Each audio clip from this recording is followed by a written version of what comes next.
Today we are going to take apart the Nothing phone, but first, and I can't believe I get to say this, a portion of today's video is sponsored by Jurassic World Dominion. Yes. So I grew up watching the Jurassic Park movies, and the very first time I ever remember seeing one was at a department store with a wall of TVs, and the scene that was playing on those TVs was towards the end of the movie with the Dilophosaurus. You know which scene I'm talking about. I did stop going outside after that one. I've seen all of the movies several times already, so I was super excited to get special early access to Jurassic World Dominion Extended Edition. With an extra 14 minutes of never-before-seen footage, more dinosaurs, more action, and even an alternate opening. You know what's better than one version of a movie? Two versions of the movie. The Jurassic World Dominion Extended Edition is yours to own on August 16th, and I'll leave a link down in the description. Even though I have an early copy, they specifically said I was not allowed to give away any spoilers. But some of my favorite bonus features that come with the Jurassic World Dominion Extended Edition are the explanations of how they accomplish the special effects. Especially scenes like this one with the feathered Pyroraptor bursting out of the water. Seeing behind the scenes details of how things are made has always been super fascinating for me. For me, these movies are more documentaries. The latest chapter in the Jurassic era is here, and for the first time ever, you can get the Jurassic World Dominion Extended Edition digitally, 4K ultra high definition, and on Blu-ray. It is yours to own with the link in the description. And huge thanks once again to Jurassic World Dominion. If you need someone to get eaten by a dinosaur at some point in the future, I'm sure I taste delicious and I am ready to go anytime. Thank you, Jurassic World Dominion, for sponsoring that portion of the video. Now it's time to get back to nothing. Let's get started.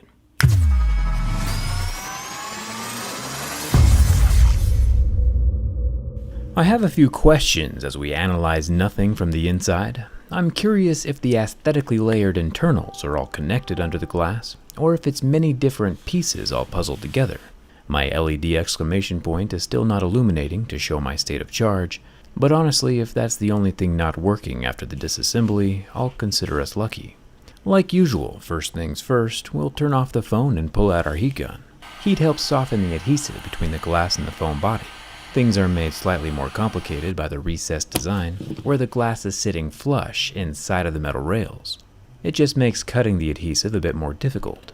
But luckily, with enough heat, the glass lifts out with just a suction cup, and we're able to keep it all in one piece. The back glass itself is totally transparent, with only a white border around the edge to hide the black adhesive along the perimeter. With it removed, we can get our first look at the internals. And by first look, I mean we already saw them, but now we see them more. All of the layers seem to be made up of their own individual pieces, like a puzzle. And it's interesting that they are actually only held in place with adhesive. Like the small red video recording notification has no screws holding it down, just sticky adhesive, which is curious. Anyone who has ever taped something to the wall knows that adhesive on its own doesn't usually last forever.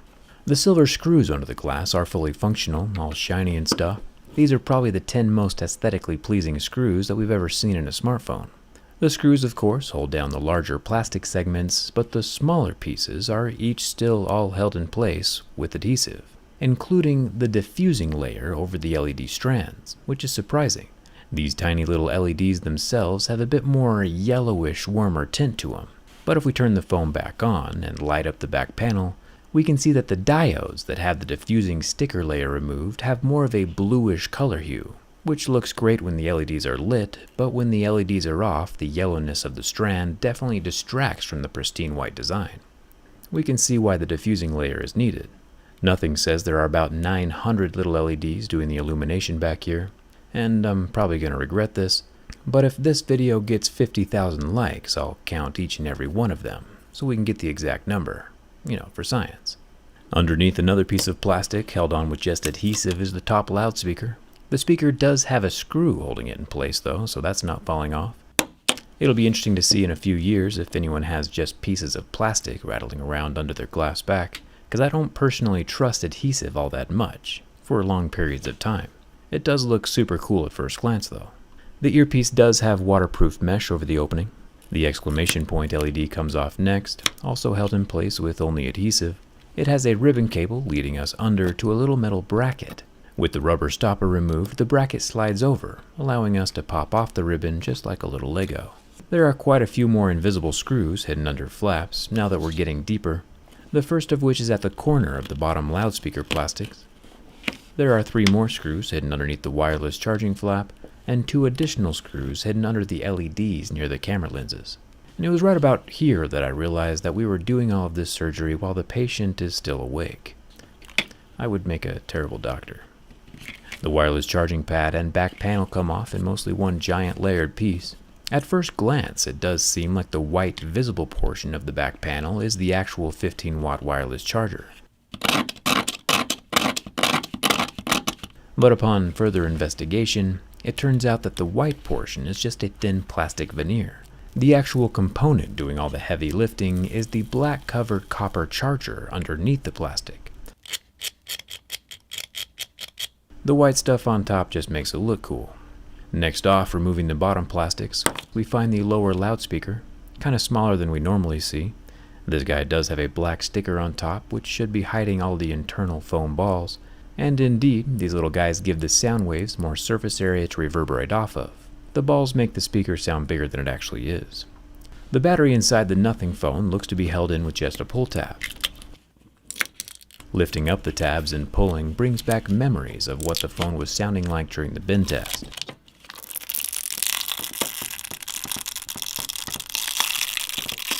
So I do think that we have found what that strange noise was.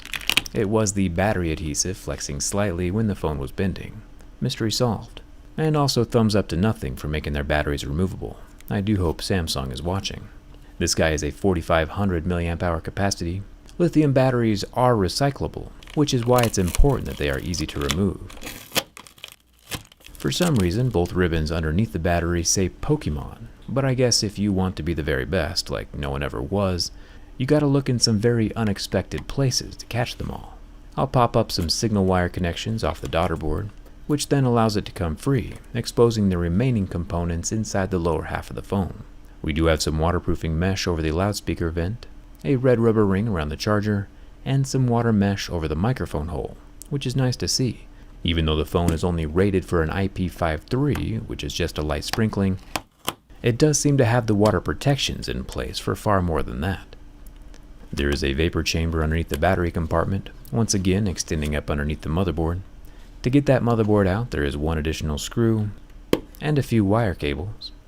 And then we can see the top half of the vapor chamber with some thermal paste, which helps excess heat flow from the processor to the copper, and then out through the front of the phone's display. The camera units are still attached to the motherboard with Lego-style ribbon cables. The top 50 megapixel ultra-wide camera does not have the optical image stabilization, but the main 50 megapixel camera right below that does. And of course, we have the tiny 16 megapixel front camera as well. The only thing left inside of the phone now is just the screen, but removing that though would kill the phone. And while I might be mean to phones, I am no monster, usually. So we're going to leave the screen installed and intact for today so we can see if Nothing still turns back on after it's reassembled. Always exciting. Seeing all of the somethings that make up Nothing has been interesting. We found more water protection than we anticipated, and found a whole lot of adhesive holding the dimensionally aesthetic rear components together. Time will tell if that adhesive holds up or not. I mean, if worse comes to worse, a bit of plastic falls off and rattles around underneath the glass for a while. It definitely wouldn't compromise the functionality of the phone. And honestly, having a rattling piece of plastic under the glass would be kinda cool. Makes for a good conversation starter. But yeah, if this video gets over 50,000 likes, I'll have to count all the internal LEDs. Rumor is there's over 900, so please think twice about making me count that high. That is a lot of numbers. But there we go, looks like the phone does still turn on and is functional, minus the LEDs surrounding the cameras. I might have nicked a ribbon or something during the removal, but if you just don't look at that part, we were 100% successful. Hit that subscribe button if you haven't already. Come hang out with me on Instagram and Twitter. And thanks a ton for watching. I'll see you around.